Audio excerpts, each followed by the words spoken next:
नमस्कार दोस्तों, जैसा कि आप जानते हैं 22 अप्रैल 2025 को जम्मू कश्मीर के पहलगाम में हुए आतंकवादी हमले के बाद यूनाइटेड नेशन सिक्योरिटी काउंसिल ने अपना अब तक का सबसे कड़ा बयान जारी किया है, जिसमें सीधे तौर पर पाकिस्तान की संलिप्तता की आलोचना की गई है और भारत की सहायता के लिए वैश्विक समर्थन का आग्रह किया गया है। यह कदम वैश्विक कूटनीतिक भावना में एक महत्वपूर्ण बदलाव का प्रतीक है, जो अंतर्राष्ट्रीय मंचों पर भारत के बढ़ते प्रभाव को मजबूत करता है। भारत वर्तमान में यूनाइटेड नेशन सिक्योरिटी काउंसिल का सदस्य नहीं है, फिर भी उसने कूटनीतिक माध्यमों से जो दबाव डाला है वह सिक्योरिटी काउंसिल की कार्रवाइयों में स्पष्ट रूप से दिखाई देता है। संयुक्त राष्ट्र सुरक्षा परिषद की प्रेस रिलीज में पहलगाम आतंकवादी हमले की खुली तौर पर निंदा की गई और अपराधियों, वित्त पोषकों, आयोजकों और प्रयोजकों को जवाबदेह ठहराया गया, जिसमें अप्रत्यक्ष रूप से पाकिस्तान का उल्लेख किया गया। प्रेस रिलीज में इस बात पर जोर दिया गया कि अंतर्राष्ट्रीय कानून और सुरक्षा परिषद के प्रस्तावों के आधार पर कार्रवाई की जानी चाहिए, जिससे आतंकवाद के प्रयोजकों के खिलाफ कठोर अंतर्राष्ट्रीय जवाबदेही उपायों की दिशा में सामूहिक बदलाव का संकेत मिले। पाकिस्तान के लिए झटका तब और बढ़ गया जब संयुक्त राष्ट्र सुरक्षा परिषद ने एक पुराने लेकिन अभी भी रिलेवेंट यूएन चार्टर रिजोल्यूशन को उजागर किया, जिसमें पाकिस्तान से जम्मू और कश्मीर में अवैध रूप से कब्जाए गए क्षेत्रों से हटने की मांग की गई थी। 1948 के प्रस्ताव 47 में पाकिस्तान से इस क्षेत्र को खाली करने को कहा गया था। फिर भी पाकिस्तान ने लगातार इस आदेश की अवहेलना की है तथा कश्मीर मुद्दों का उपयोग अपनी शिकायतों का अंतर्राष्ट्रीयकरण करने के लिए किया है। संयुक्त राष्ट्र सुरक्षा परिषद द्वारा इस प्रस्ताव पर नए सिरे से जोर देने से बातचीत में ऐतिहासिक स्पष्टता आई है तथा वैश्विक मंच पर पाकिस्तान का कपट उजागर हुआ है। भारत की यह कूटनीतिक जीत प्रमुख अंतर्राष्ट्रीय देशों से मिले समर्थन से और भी अधिक बढ़ गई है। संयुक्त राज्य अमेरिका ने नेशनल इंटेलिजेंस डायरेक्टर तुलसी गबार्ड के माध्यम से भारत के आतंकवाद विरोधी अभियानों में समर्थन देने की अपनी इच्छा दोहराई है। रूस और फ्रांस जैसे पारंपरिक देशों सहित सभी P5 देशों द्वारा व्यक्त की गई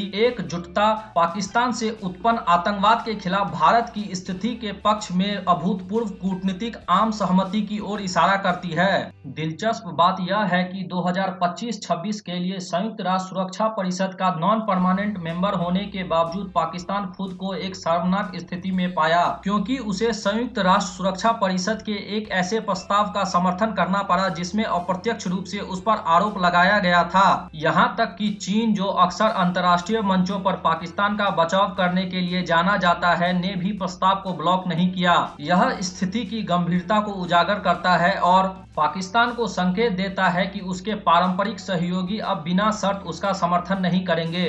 संयुक्त राष्ट्र सुरक्षा परिषद की निंदा केवल बयानबाजी तक ही सीमित नहीं थी। इसने सभी संयुक्त राष्ट्र सदस्य देशों को पीड़ित के लिए न्याय सुनिश्चित करने हेतु इंडियन अथॉरिटी को पूर्ण सहयोग देने के लिए प्रोत्साहित किया।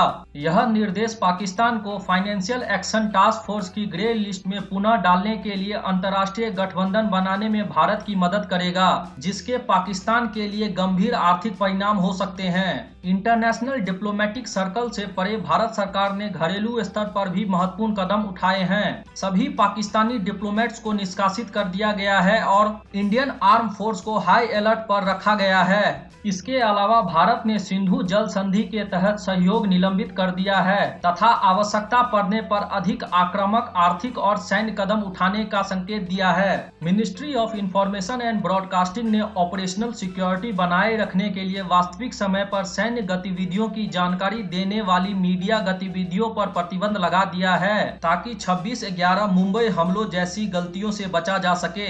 भारत के प्रति वैश्विक समुदाय का झुकाव अमेरिका, फ्रांस और ब्रिटेन जैसे देशों से मिले समर्थन के हालिया संकेत से भी स्पष्ट है। संयुक्त राष्ट्र सुरक्षा परिषद की एकीकृत प्रतिक्रिया से पता चलता है कि अंतर्राष्ट्रीय स्तर पर पाकिस्तान की विश्वसनीयता कितनी कम हो गई है। यहाँ तक कि चाइना पाकिस्तान इकोनॉमिक कॉरिडोर में अपने निवेश को लेकर चिंतित। चीन भी कथित तौर पर पाकिस्तान के कब्जे वाले कश्मीर में बढ़ती अस्थिरता को लेकर चिंतित है।